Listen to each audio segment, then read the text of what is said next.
সর্বপ্রথম সালাম করিতে হয়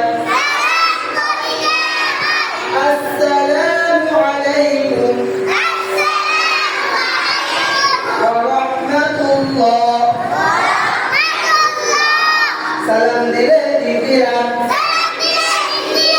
এক নম্বরে গুনাহগার, দুই নম্বরে সম্মান, তিন নম্বরে মা বাবা সকলের দোয়া পায়।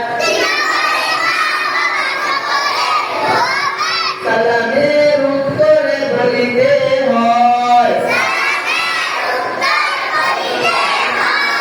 ওয়া আলাইকুমুস সালাম